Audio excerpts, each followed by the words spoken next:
¿Qué tal?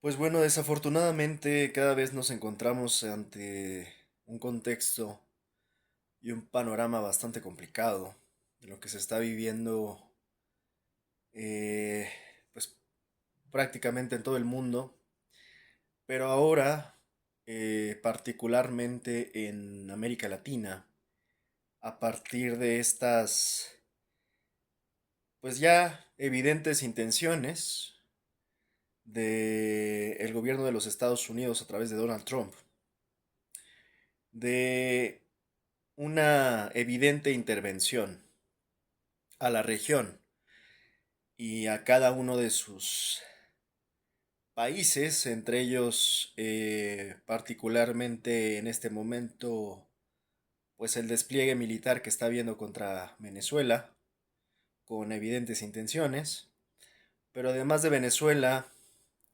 pues países como Colombia o México también en ese sentido están en la mira. No olvidemos que Estados Unidos, cuando no puede controlar a través de alguna simulada democracia algún país latinoamericano, es entonces cuando apunta sus armas o sus ejércitos en contra de estos países que después, bajo esta fórmula de denominarles comunistas o narcogobiernos, empiezan con este tipo de pretextos a justificar sus invasiones o intervenciones.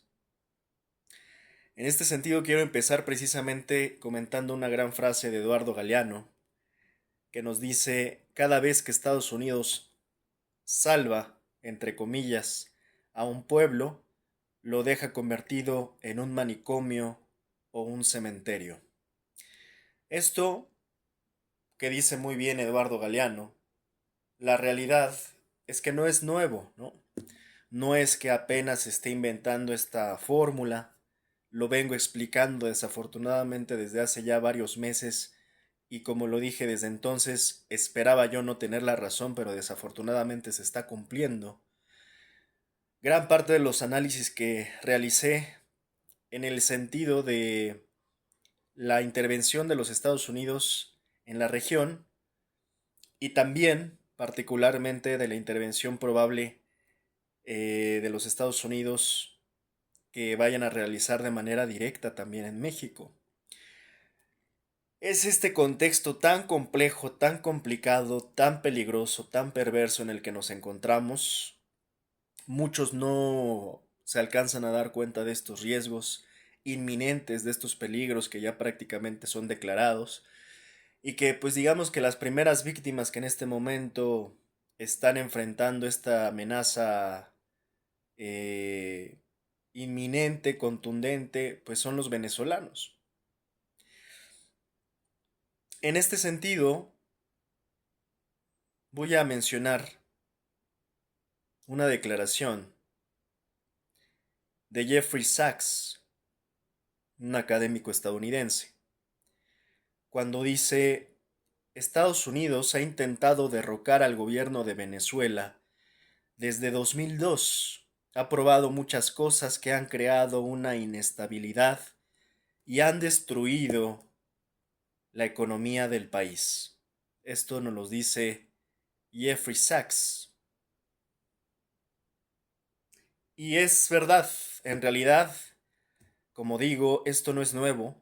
Estas intenciones de hacerse del petróleo venezolano, de las grandes, si no es que son las más grandes e importantes reservas petroleras del mundo que tiene Venezuela, pues es la única razón por la cual Estados Unidos, no de ahora, desde hace mucho tiempo, se ha revelado sus evidentes intenciones por hacerse del petróleo venezolano.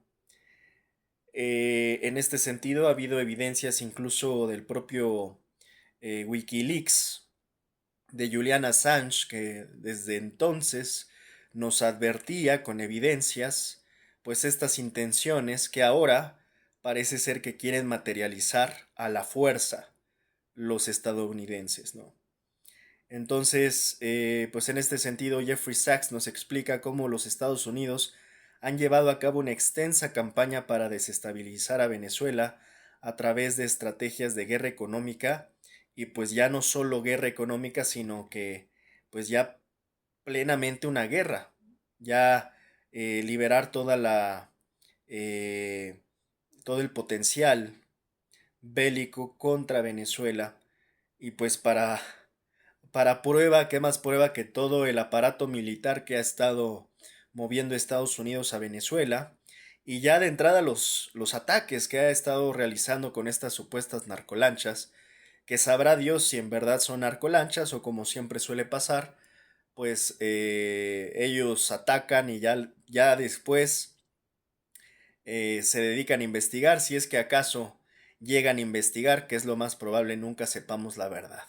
¿Quiénes eran aquellas personas que estaban tripulando en estas lanchas? Puede que haya habido hasta personas inocentes y no inocentes, algunos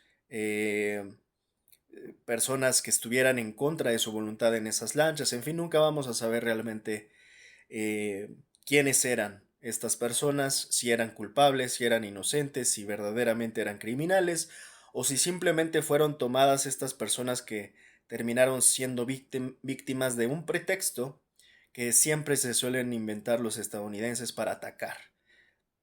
En este sentido, este es el contexto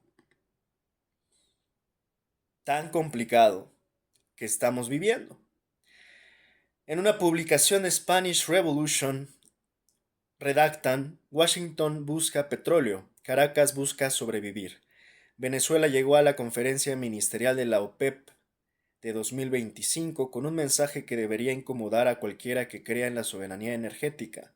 Maduro acusa a Estados Unidos de intentar apropiarse de las reservas petroleras venezolanas, amparándose en un despliegue militar en el Caribe que Washington vende como lucha antidroga. Los hechos cuentan otra historia. Desde agosto, buques y aviones estadounidenses, por cierto de los más avanzados que tienen, patrullan aguas próximas a Venezuela.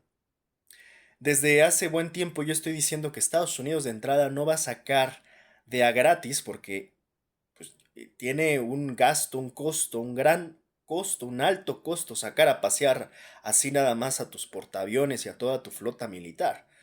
Entonces yo decía desde hace buen tiempo que esto no solo era un tema de disuasión o amenaza como algunos analistas quisieron manejar, porque insisto, esto tiene un alto costo militar, ¿no? Están desperdiciando en ese sentido una gran cantidad de dólares nada más por sacar toda esta flota militar y no tiene lógica que gasten tanto si no la van a utilizar. En ese sentido, yo siempre tuve claro desde el momento en que sacaron toda esta flotilla, pues que básicamente había una alta probabilidad, evidentemente, de poderla utilizar tal cual, ¿no? No solamente la sacaron a pasear. Bueno, en ese periodo han destruido 20 lanchas y han dejado al menos 83 muertos. No hay supervisión venezolana, no hay transparencia, hay poder militar operando al borde de otro país. Caracas envió una carta: el uso de fuerza letal pone en riesgo la estabilidad del mercado y viola las reglas mínimas de convivencia entre naciones. Tiene razón cuando un país del sur global intenta gestionar sus recursos sin supervisión del norte, la seguridad regional se convierte en excusa de manual. Y en efecto, muchas de estas cosas ya son de manual. La escalada aérea completa el cuadro. Estados Unidos pidió extremar precauciones al volar sobre Venezuela. Varias aerolíneas suspendieron rutas, Caracas retiró permisos a Iberia, Turkish Airlines, LATAM, Colombia y Avianca al no reanudar operaciones en 48 horas. Un acto administrativo se reinterpretó como desafío. Entonces llegó Trump en su plataforma Social Truth. Declaró que el espacio aéreo venezolano quedaba cerrado en su totalidad. Un presidente extranjero arrogándose control sobre el cielo de otro país. Lo que pasó de largo hace una década hoy parece rutina. Washington no está defendiendo valores democráticos, está defendiendo petróleo, rutas, hegemonía. Caracas no es un ejemplo de transparencia, pero eso no otorga a Estados Unidos un cheque para cercar militarmente un país entero. Aquí no se disputa quién vuela sobre qué, sino quién decide qué países pueden controlar sus recursos sin sufrir un castigo ejemplarizante. La geopolítica real no necesita metáforas, solo mirar quién mueve los portaaviones. Esta frase creo que es concluyente en este sentido, más allá de metáforas, teorías, conspiraciones. En los hechos lo más importante es que en la geopolítica real no se necesitan metáforas, solamente basta con mirar quién mueve los portaaviones.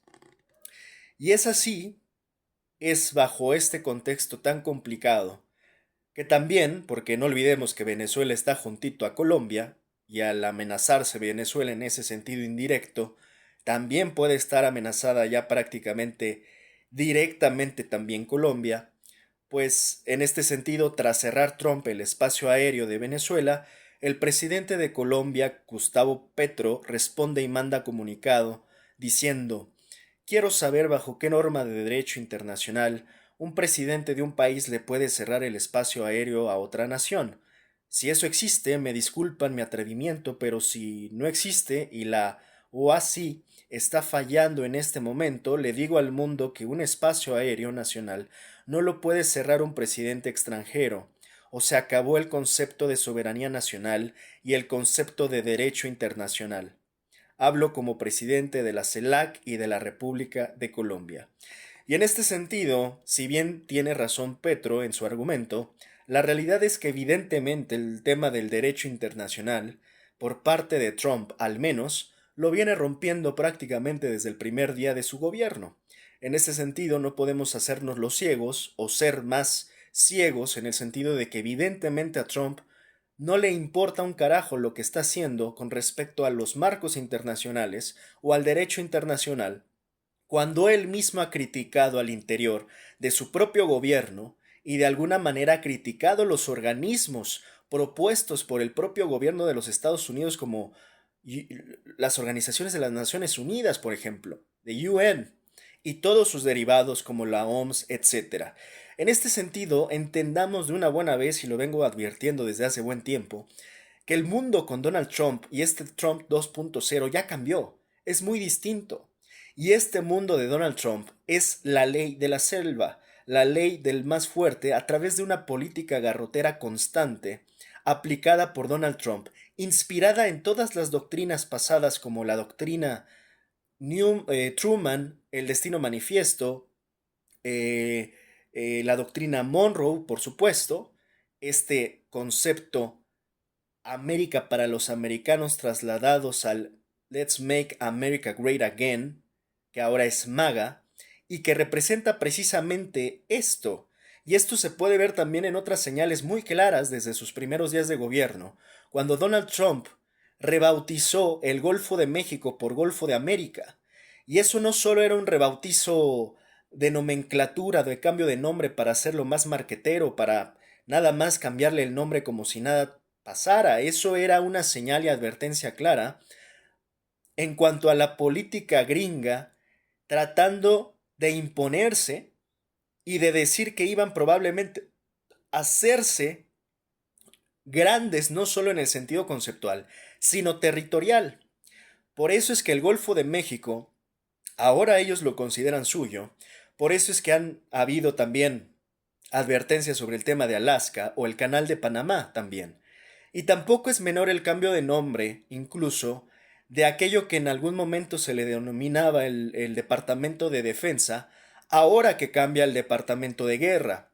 En ese sentido, es una línea muy clara la que está planteando Donald Trump, que además tuvo un gran financiamiento justamente de las empresas y corporaciones bélicas de los Estados Unidos. Todas las corporaciones armamentísticas financiaron a Donald Trump, y en ese sentido también la inversión en guerra y gasto militar es mucho mayor, y eso nos da una pauta clara de cuál es la línea política y de política exterior de Donald Trump, que obviamente le está apostando a la guerra y le seguirá apostando a la guerra. Basta decir o sobra decir además lo que pasó con Irán. ya debió de haber sido suficiente darnos cuenta que una operación de la noche a la mañana con el B2 Spirit contra Irán, pues debía de bastar para darnos cuenta, insisto, las verdaderas intenciones de Donald Trump en el mundo y en particular ahora en la región de América Latina. En este sentido, pues evidentemente México tampoco está exento de estos riesgos y amenazas latentes e inminentes, más cuando además Trump amenaza con ataques cuando dice prácticamente que el plan de Lanza del Sur eh, comentan que prácticamente además cualquier país que produzca y venda drogas a los Estados Unidos puede ser un objetivo militar legítimo. Dice, cualquiera que haga eso y venda la droga en nuestro país está expuesto a ataques. En este sentido, pues no solo se apunta contra Venezuela o Colombia, también se apunta contra México. Lo que quiero decir en resumen en este momento es que hay que entender que el mundo ya cambió a partir de Donald Trump 2.0 y que la diplomacia ha muerto y que el derecho internacional ha muerto. Ya no hay más.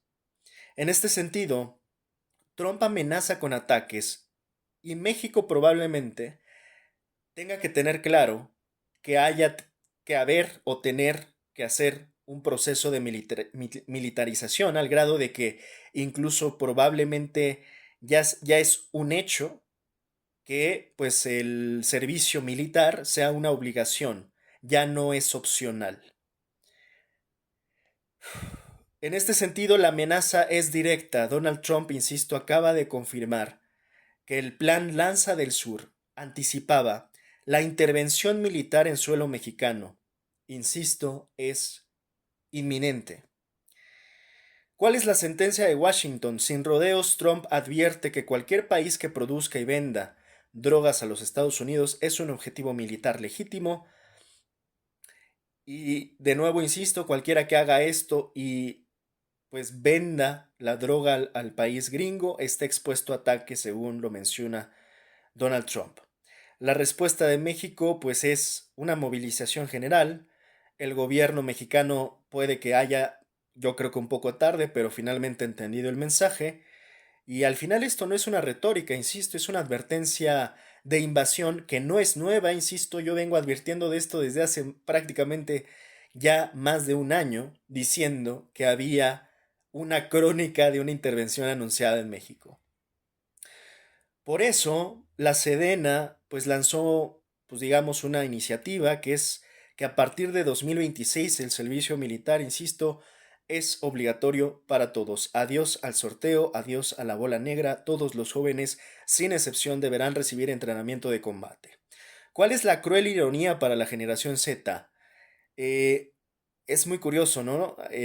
Los mismos jóvenes que hace unos días tomaban el Zócalo, gritando narcogobierno, pues ahora serán reclutados forzosamente para tomar las armas y defender, si es que sucede, las fronteras ante la amenaza del norte. Es lógico que Trump busque las excusas para lanzar drones y tropas bajo la bandera de acabar con el narco en México.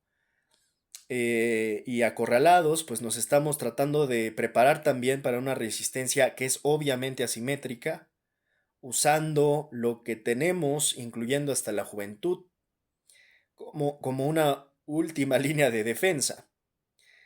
En este sentido, es peculiar que, pues prácticamente de manera transversal, los países de la región, e insisto, esto no es menor, tener en cuenta que son particularmente los que tienen una cierta tendencia ideológica hacia la izquierda, sean las principales víctimas de Donald Trump. No de la misma manera, aquellos que están alineados como Milei, por ejemplo, como Bukele, como un par más de pues empleados gringos que prácticamente ya no es necesario tener que intervenirlos porque están trabajando ya para los Estados Unidos, ¿no? Entonces, esto es lo que está pasando. Bueno, hay casos como hasta el de Honduras, donde parece que eh, evidentemente hay intervenciones en sus elecciones, hay intentos de intervenir en las democracias, de las decisiones democráticas. Eh, y pues esta, insisto, es la línea clásica de los Estados Unidos, que se sienten, como siempre, dueños del mundo.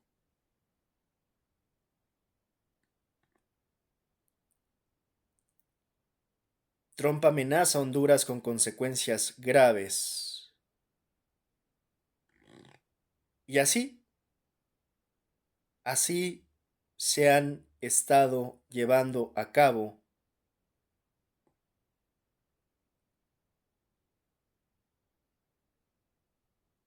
prácticamente todo tipo de,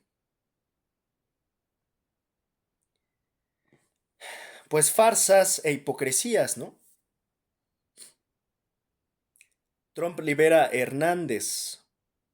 Juan Orlando Hernández, expresidente, es liberado en Estados Unidos gracias a un indulto de Trump. Entonces parece que también hay una justicia selectiva dependiendo de las afinidades y simpatías de Donald Trump.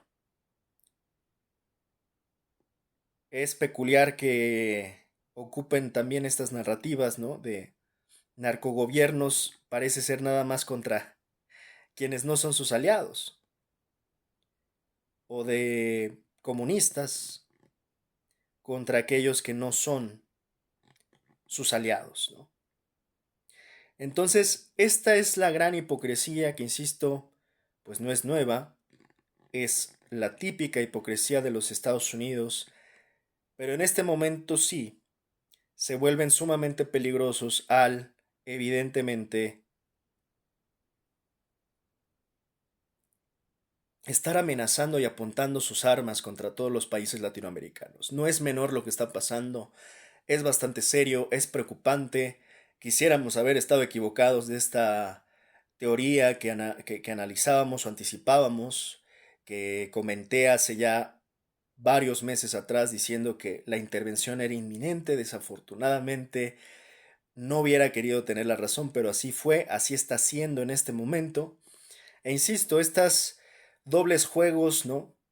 Donde por momentos Trump acusa a ciertos gobiernos, al mismo Petro o al mismo Maduro, de ser socios del narco. Sin embargo, por otra parte, en la hipocresía, noticias como por ejemplo el narco expresidente de Honduras, Juan Orlando Hernández, ha sido puesto en libertad tras indulto por parte del presidente estadounidense Donald Trump. Juan Orlando Hernández había sido condenado el año pasado a 45 años de prisión por tráfico de drogas, 400 toneladas de cocaína ingresadas a los Estados Unidos. En este sentido, creo para este punto que el mismo Donald Trump, que yo quiero pensar que tiene algo todavía de sentido común y de lucidez y claridad, una de dos: o es extremadamente cínico o de plano ya se está burlando y está jugando. Y esto es algo que también vengo advirtiendo desde hace tiempo. Trump está jugando, se está divirtiendo en este juego que él está haciendo, haciendo y deshaciendo, y cayendo probablemente hasta adrede en estas hipocresías, ¿no?